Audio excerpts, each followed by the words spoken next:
So ask our final question, very related to the question you're just from Sure. answering, and I'll probably even forgive you if you don't Yeah. really answer it, but I'll ask it anyway. How do you think the hope of Christ's return should shape our lives and priorities as believers? This is probably on a more personal Yeah, level. this one, I think one of our viewers here, I know that lady, I think Yes. it should be, is it Linda or I think Lina. Lina? Yes, I yes, think she brought a question like this. Yes, It's a great question. mm. The hope of Christ's return. We may have speculations on when is the Lord going to come. Yes. We may speculate on prediction, but when it comes to the hope of the return, this is fundamental. It's fundamental in as much as we hold of the doctrine of justification by faith alone, which is fundamental to our Christian faith. Even the hope of the return of the Lord Jesus Christ is very fundamental. The hope of Christ's return is not speculative. It's not. We speculate on other things, but not on the hope of the return of the Lord Christ, Jesus Christ. yes. That hope is really sanctifying. It should be the one that is reorder our affections. Because of the hope of the return of the Lord Jesus Christ, we begin to reorder our affections. We begin to reorder the priorities. And even our missions, the way we do missions is reordered because of the understanding that we have the hope of the future. That hope produces what is known as holiness.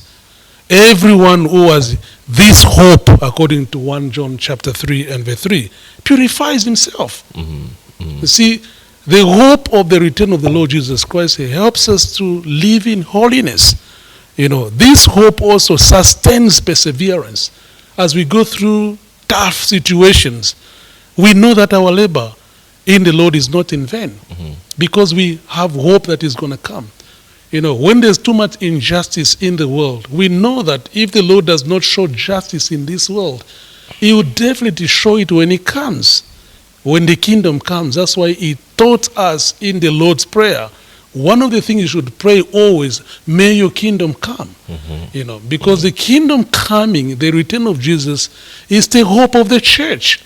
That's where justice is going to be displayed fully. Absolutely. Those who are not receiving the justice of God in this life, they will receive justice when he comes again. That's the hope. Our work is not in vain.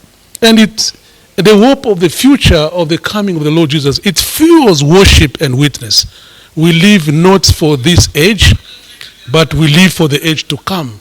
Even the way we put our monies, Yes. even the way we prioritize where do we spend things, they should be in line of the hope that the Lord Jesus Christ is coming.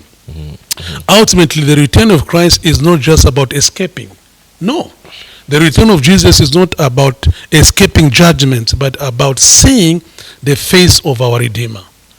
It's about seeing the face of the King of Glory who is coming again. We are going to be conformed to his glory. That is our blessed hope, according to Titus 2:13, and should always make us live today in light of eternity, everything we do. When we have someone to forgive, someone forgive that because of the help of tomorrow. We are not on this world. We are hoping the Lord is coming. You may be rewarded in this world for your effort you do. If you are not rewarded in this world, we have the hope that the Lord is coming. For sure. That's what I can say. It shapes a lot of things. It produces holiness. It sustains perseverance. It fuels worship and witness. It's fundamental. We should glory in these doctrines, not just justification by faith alone, and not all these other doctrines that we admire and adore and worship. But this one is great. Let's have disagreement on some other detail of eschatology, but not on the hope of the return of Jesus. It's Absolutely. fundamental. Sure.